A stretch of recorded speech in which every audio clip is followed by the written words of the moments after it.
Hello,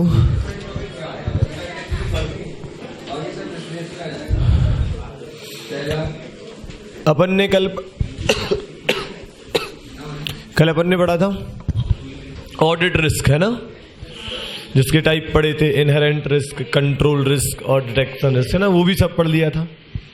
हमें पढ़ना था कि उन तीनों में रिलेशन क्या है, उसमें भी रिलेशन वाला एक पॉइंट में बता चुका था, है ना। मेनली क्या लिखना है और वो सब बातें यहाँ लिखी है, अपन ने ये अलग से नहीं पढ़ा था, है ना। इसमें केवल एक ही बात मैंने कल बताई थी और वो थी इनवर्स रिलेशनशिप, याद है आपको। चलो अभी इसी बात को अपन और अच्छे से लिख लेते हैं।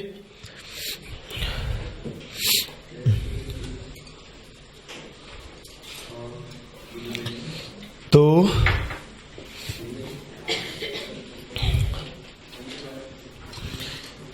कौन सा हेडिंग है? 10th, है ना। 10th हो गया था तो इसको 11th हेडिंग डाल देता हूं, हालांकि ये 10th से ही रिलेटेड है।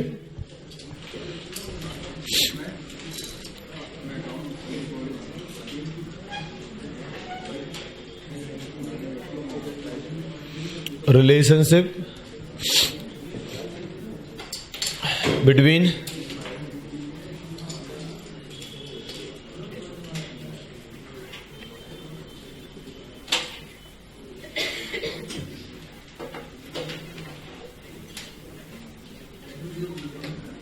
components of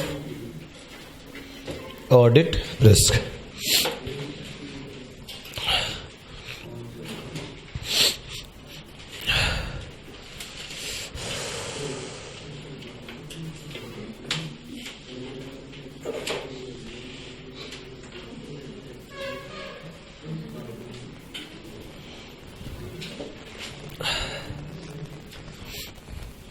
तो रिलेशनशिप में क्या क्या है? बिटवीन इसलिए बोला है क्योंकि IR और CR को अपन एक साथ ही रीड करेंगे, है ना। तो सही मायने में हम IR CR का DR से रिलेशन बताने वाले, है ना। दो ही कंपोनेंट है, IR CR 1 और DR 2, है ना, ऐसा।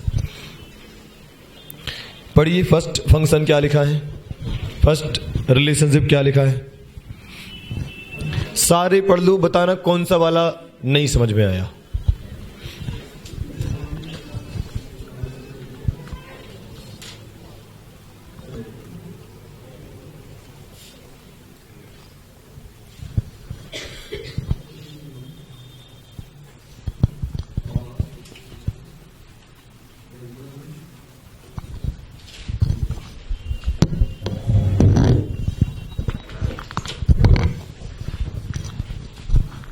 बताना इनमें कोई ऐसा पॉइंट है जिस पर कल डिस्कशन नहीं हुआ था।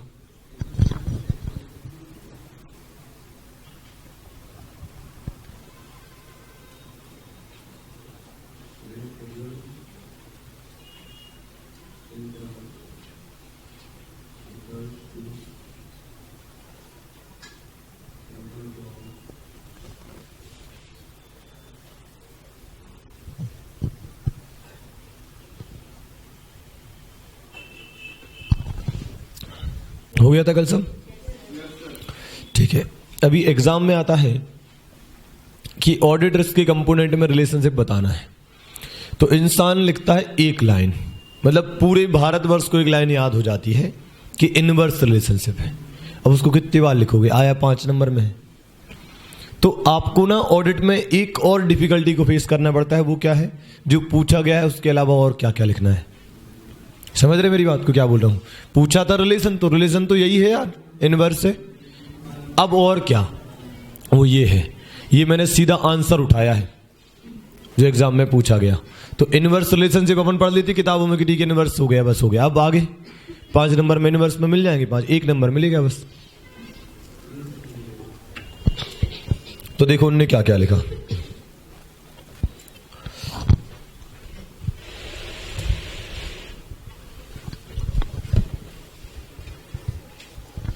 जैसा मैं लिखूंगा आप वैसा ही लिखना है ना।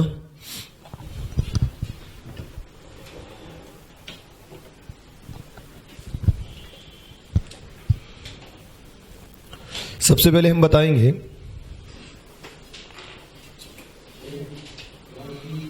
Audit risk is a function of ROMM and detection risk. क्या ये बात क्लियर है सबको? ऐसे लिखते हैं ROMM मतलब IR एंड CR. तो मैंने डायरेक्ट सब यूज कौन सा करा कि ऑडिट रिस्क किस चीज का फंक्शन है, ऑडिट रिस्क कहां से आया है? तो बोले सर ये तीन चीजें फंक्शन करती हैं, ये तीन चीजों को मिलाते हैं तो बनता है audit risk. So audit risk is the function of ROMM and DR. ठीक है, ROMM मतलब IR CR का टोटल.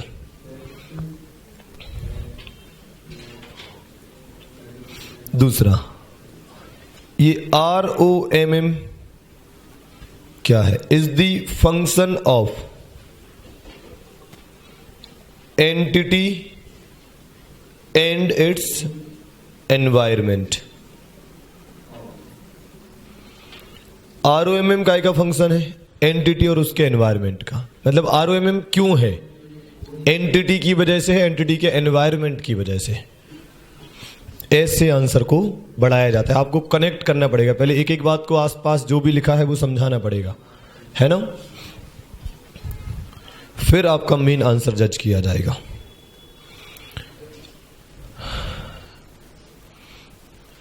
ए हो गया, ए हो गया. तीसरा क्या है? IR CR can not be controlled by the auditor. केवल क्या कर सकता है? वो असेस कर सकता है और उसके हिसाब से अपने आगे की प्रोसीजर डिजाइन कर सकता है. ये भी हमने कल पढ़ा था. तो पहले हमने बताया कि AR है क्या, रिलेशनशिप नहीं बताया, बस ये बताया कि AR आया कहां से. बोले ये तीन चीजें मिलाकर या तीन चीजें मिलकर फंक्शन करती हैं तो बनता है AR. तीन चीजों में पहला शब्द यूज हुआ ROMM. तो बोले ROMM क्या है, समझ रहे हो? फिर उसने क्या बोला? फिर उसने बोला IR एंड CR. मतलब कहीं ना कहीं वो इसी के बारे में बोल रहा है ना? IR and CR can not be controlled by auditor. Controlled और रेड्यूस. कंट्रोल नहीं कर सकते, रेड्यूस क्या करोगे तुम? समझ रहे हो? But he can assess these risk and can design his further audit procedures, जिसे आप सब्सटेंटिव प्रोसीजर भी कह सकते हैं. बस इतना ही लिखना है. आगे वो लिखते हैं to reduce the audit risk to an acceptably low level. इतना खींचने की जरूरत नहीं है, चलेगा इतना, है ना? मतलब आप क्या नहीं कर सकते हैं? आप कंट्रोल नहीं कर सकते हैं, ठीक है? लेकिन आप क्या कर सकते हैं? आप असेस कर सकते हैं, है ना? आप असेस कर सकते हैं, मेजर कर सकते हैं. और अगर आप रिस्क मेजर कर लेंगे तो उसके हिसाब से क्या कर पाएंगे? आप अपनी फर्दर ऑडिट प्रोसीजर डिजाइन कर पाएंगे. और फर्दर ऑडिट प्रोसीजर अगर हैवी होंगी, ज्यादा होंगी, तो क्या होगा? तो डिटेक्शन रिस्क कम रहेगी. ठीक है. फाइनली उन्होंने बोल दिया, क्या बोल दिया?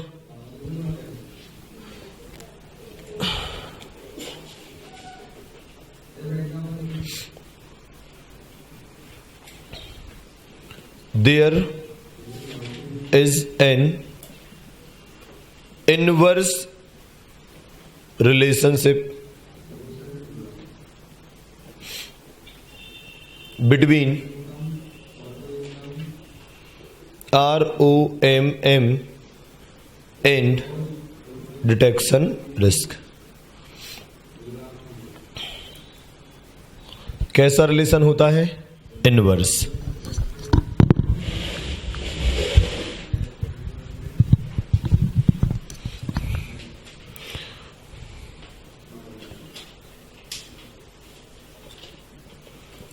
For example,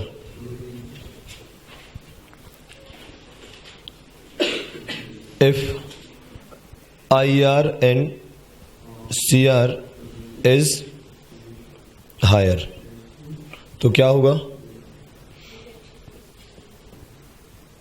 Lower will be the detection risk that can be accepted. इसको मैंने कल समझाया भी था. अगर अच्छा एंड वाइस वर्सा भी लिख लेना ताकि ध्यान रहे कि उल्टा भी हो सकता है.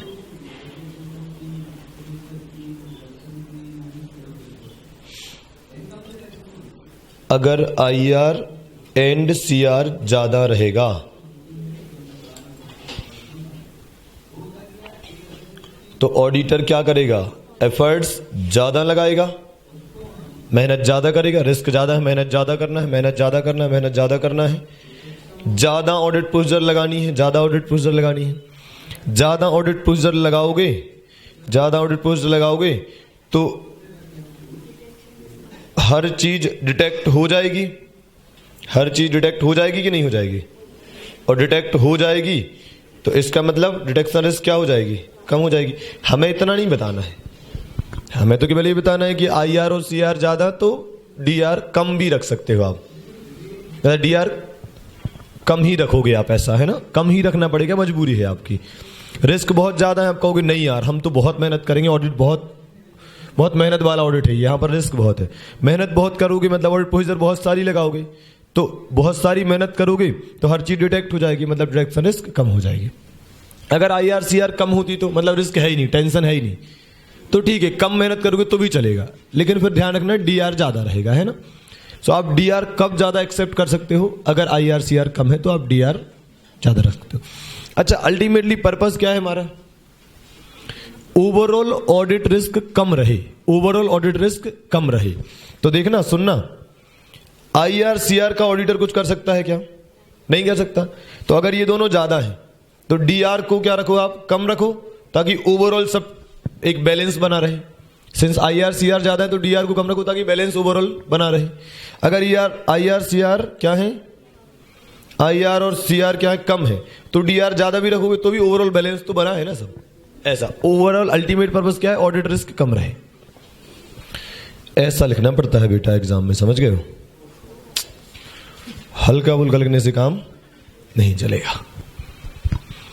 ठीक है, यहां खत्म होता है हमारा ऐसे 315. चलो इसको रिवाइज कर लेते हैं एक बार अच्छे से, है ना. बहुत सारा हमने पढ़ा इस स्टैंडर्ड में.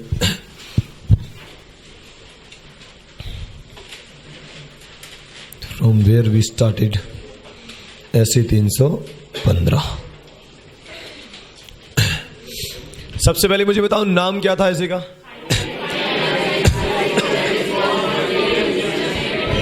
Identifying and assessing the risk of material misstatement. कैसे?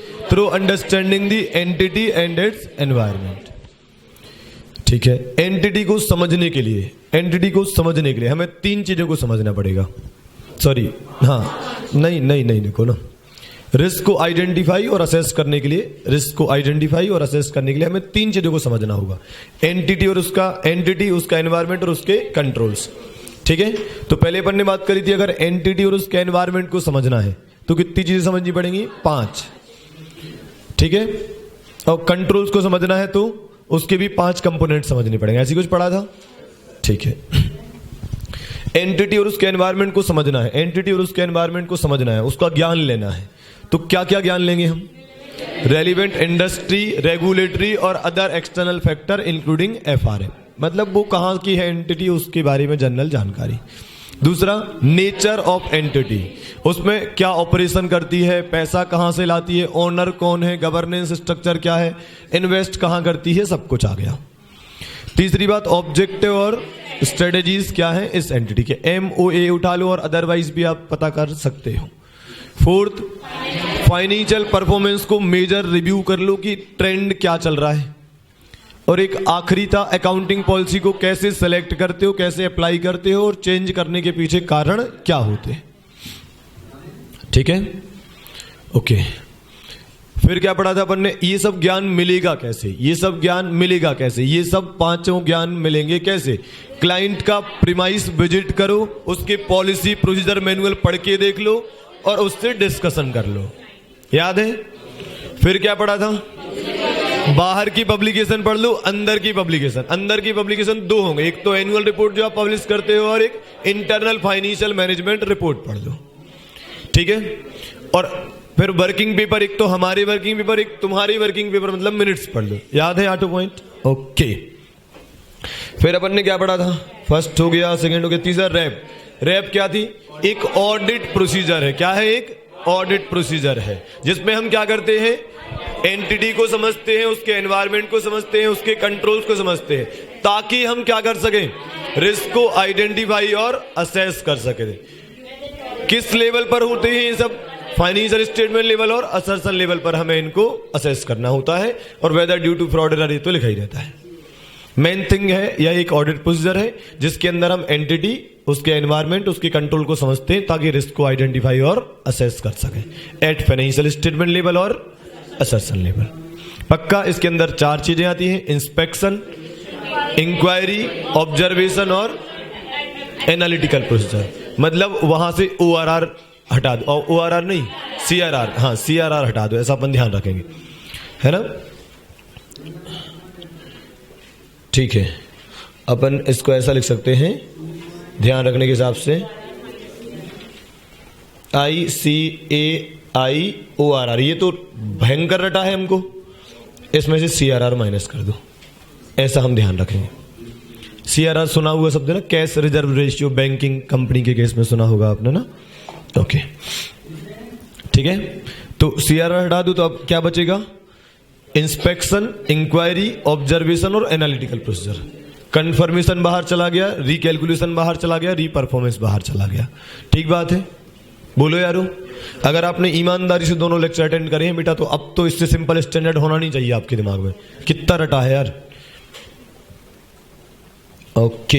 इंटरनल कंट्रोल क्या होता है, it is a process designed, implement और मेंटेन्ड बाय TCWG मैनेजमेंट और other personnel to obtain reasonable assurance about the achievement of entities objective with regard to reliability of financial reporting, safeguarding of asset, efficiency और effectiveness operation और compliance of laws and regulations। याद नहीं भी रहेंगे तो चलेगा, मैं बार बार कह रहा हूं, पर 4 ऑब्जेक्ट ऑफ इंटरनल कंट्रोल कभी मत भूलना। कौन से, 2 transaction 2 asset, 2 transaction 2 asset.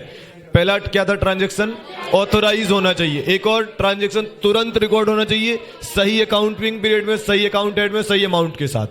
Asset में सेफगार्ड होना चाहिए फ्रॉम अनऑथोराइज एक्सेस, और asset recorded asset existing asset से कंपेयर करना है, डिफरेंस मिलने पर एडिक्वेट एक्शन लेना है। बोलो ओके, बेहतरीन। क्या पढ़ाई की है यार। हाँ, अभी क्या था, प्रोसेस क्या था, रिस्क को आइडेंटिफाई करने का प्रोसेस क्या था, 4 पॉइंट थे। पहले आइडेंटिफाई करो, फिर उसी को असेस करो, फिर उसको रिलेट करो, इसमें व्हाट कैन गो रॉन्ग, और फाइनली लाइक्लीहुड ऑफ अकरेंस, इसके होने के चांसेस कितने हैं। खत्म, ओके। इंटरनल कंट्रोल के कंपोनेंट कितने थे, 5। क्रिज्म, CRICM, C for control environment, R for risk assessment procedure, I for information system, C for control activities relevant to audit, M for monitoring of control. ऐसे काम नहीं चलेगा, फिर से बोलो, C for, R for, I for information system, एक और C for control activities relevant to audit, M for monitoring of control. IPCC वालों को लास्ट एग्जाम में पूछा गया था, मतलब ये जो हुआ इसके पहले वाले में पूछा गया था, इंटरनल कंट्रोल के 5 कंपोनेंट क्या है। एक बार और बोलो, C for control environment, R for risk assessment procedure, I for information system, एक और C for control activities relevant to audit, और M for monitoring of control. ठीक है। कंट्रोल एनवायरनमेंट पे मेनली कल्चर के बारे में बात करनी थी। कल्चर कैसा होना चाहिए? ऑनेस्टी और एथिकल वाला होना चाहिए, बताया था। फिर रिस्क असेसमेंट प्रोसीजर में वही 4 पॉइंट बता देना आप, तो वही वाले आइडेंटिफाई करो, असेस करो, रिलेट करो, अकरेंस के चांस देखो, ऐसा है ना। फिर information system relevant to financial reporting proper बनना चाहिए, अंडरस्टैंडिंग लेना है, यही कहीं वापस से लिख देना। Auditors should obtain understanding of information system relevant to financial reporting including those related business risk, ऐसा थोड़ा सा जोड़ के आप लिख सकते हो। फिर control activities relevant to audit क्या है? ऐसी पॉलिसी एंड प्रोसीजर बनाना जिसके अंदर हम ये चेक करें कि आपने चीजें बना तो दी, वो फॉलो भी होती कि नहीं होती है। So whether management directives are carried out और नॉट। ठीक है, इस पर थोड़ा सा ध्यान देना बेटा। जो चीजें भूलते हो उन पर कुछ ना कुछ साइन बना लिया करो कि यार ये चीज हमें देखनी है। कहीं ऐसा ना हो कि हम केवल 5 एलिमेंट लिख पाए, उसके अंदर एक शब्द भी ना लिख पाए, है ना। और फाइनली मॉनिटरिंग ऑफ कंट्रोल में क्या था? आपको कंट्रोल्स को मॉनिटर करते रहना है, जो भी कंट्रोल आपने लगाए हैं 4th वाले पॉइंट में। 4th में कंट्रोल पॉइंट लगाए हैं, 5वें पॉइंट में उनको मॉनिटर करते रहना है ना। So monitor the control applied over financial reporting. Okay, अगला क्या था? असर्शंस।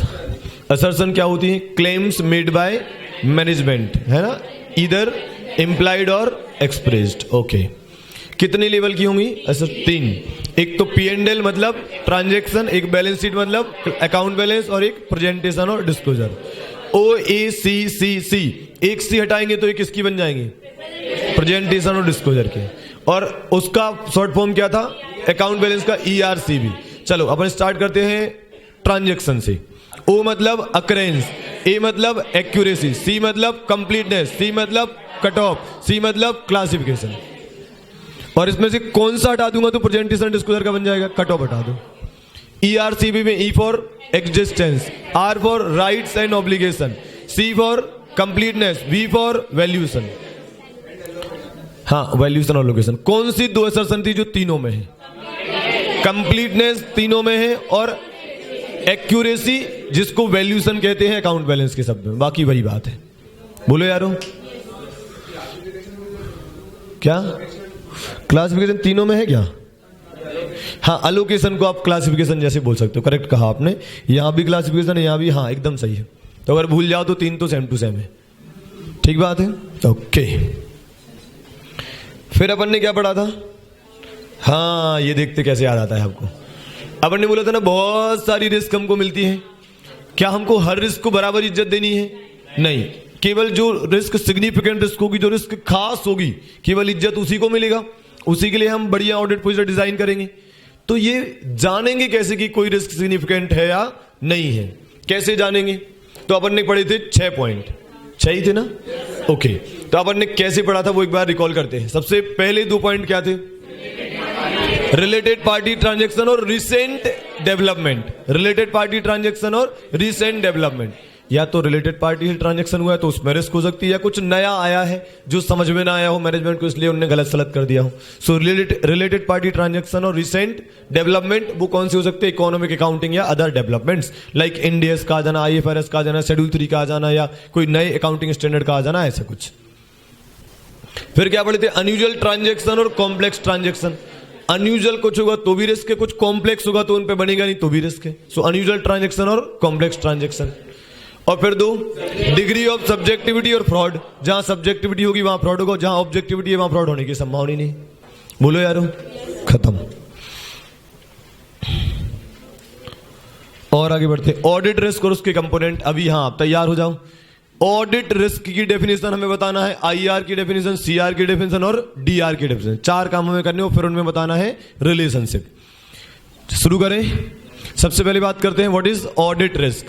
ऑडिट रिस्क मतलब risk that auditor may give an inappropriate opinion on financial information which is materially मिसस्टेटेड। Main शब्द है इनअप्रोप्रिएट ओपिनियन। इनअप्रोप्रिएट मतलब जो देना चाहिए उसके अलावा कुछ और। वापस बोलो, it is the risk that auditor may give an inappropriate opinion on financial information which is materially misstated. मतलब फाइनेंशियल स्टेटमेंट मटेरियली मिसस्टेटेड है और आप कुछ और ही ओपिनियन दे गए, आप क्लीन दे गए, गलत हो गया सब, है ना। कितने कंपोनेंट हैं? 3। कौन कौन से? IR, CR और DR। सबसे पहले बात कर लेते हैं हिंदी में। IR मतलब वो रिस्क जब कंट्रोल नहीं होंगे तब जो रिस्क होगी वो IR। कंट्रोल होंगे पर वो मिस स्टेटमेंट को प्रिवेंट डिटेक्ट करेक्ट नहीं कर पाएंगे। बोलो यार, कंट्रोल होंगे पर वो टाइमली बेसिस पर मिस स्टेटमेंट को प्रिवेंट डिटेक्ट करेक्ट नहीं कर पाएंगे, CR। DR auditor audit procedure तो लगाएगा पर वो ऑडिट प्रोसीजर मिस स्टेटमेंट को ढूंढ नहीं पाएंगी, DR। पक्का? अब वो जो एग्जाम में लिखना है IR मतलब क्या था? It is the susceptibility of an account balance और class of transaction to a misstatement that could be material either individually or when aggregated with other misstatement, assuming that there were no related controls.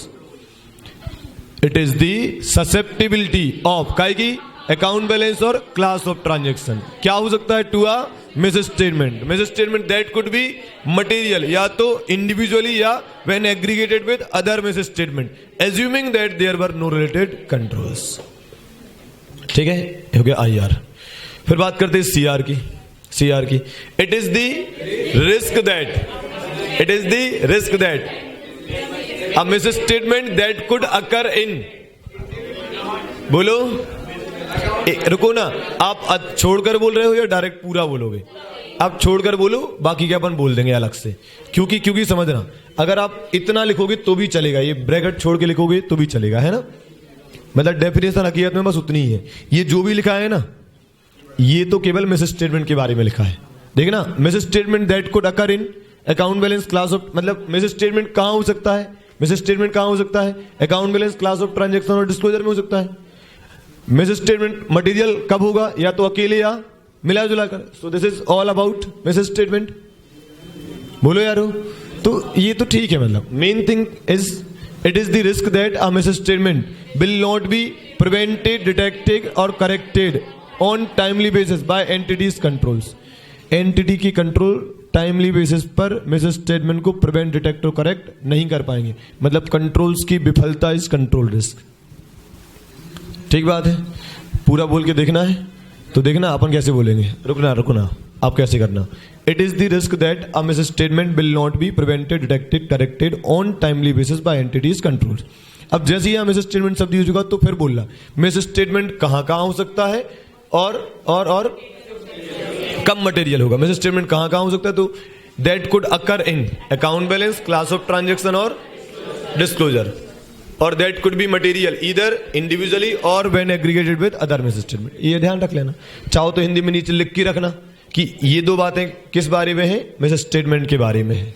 ये दो बातें miss statement के बारे में। कौन सी दो बातें? मिस स्टेटमेंट कहां हो सकता है, और इसको कैसे लिखूं मैं, कहां गया ये? मिस स्टेटमेंट कहां हो सकता है? Account balance, class of transaction और डिस्क्लोजर में हो सकता है, और ये अकेले मटेरियल होगा या फिर मिला जुला कर होगा, है ना? कहां अकर हो सकता है और कब मटेरियल होगा? 1 और 2, ये ऐसा कुछ हो गया। मिस स्टेटमेंट कहां अकर होगा वो बताना है, मिस स्टेटमेंट कब मटेरियल होगा वो बताना है, खत्म बात। नहीं भी लिखोगे तो नंबर मिल जाएंगे, कोई बात परेशानी वाली बात नहीं है। ठीक है, और आगे बढ़ते हैं। ठीक है, क्या IR और CR ऑडिटर के हाथ में होती है? ये किसकी वजह से होती है? एंटिटी और उसके एनवायरनमेंट की। क्या ऑडिट हो या ना हो इससे कोई फर्क पड़ता है IR CR को? नहीं पड़ता। क्या ऑडिटर ने कंट्रोल कर सकता है, रेड्यूस कर सकता है? तो क्या कर सकता है? केवल असेस कर सकता है। ठीक है, अब आते हैं DR की खास बात क्या है? ये ऑडिटर वाली रिस्क है ना?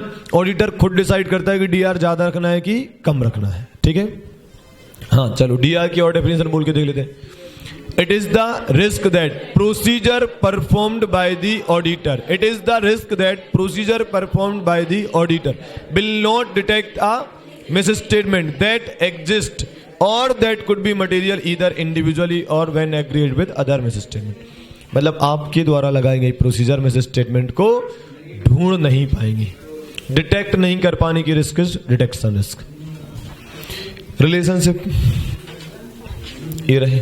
सबसे पहले बताना, audit risk is the function of ROMM and DR। ROMM is the function of entity and its environment.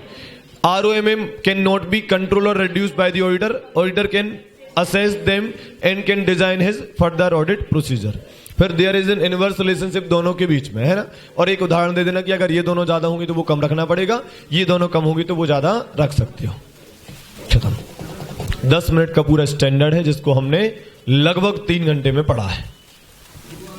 अब आपने जितने अच्छे से रिवीजन करा होगा उतनी फास्ट आप कर पाएंगे, नहीं तो सिलेबस तो बहुत बड़ा है। 1 2 3 4 5 6 7 8 9 पेज हैं। आप समरी बनाओगे तो 1 पेज में बना डालोगे।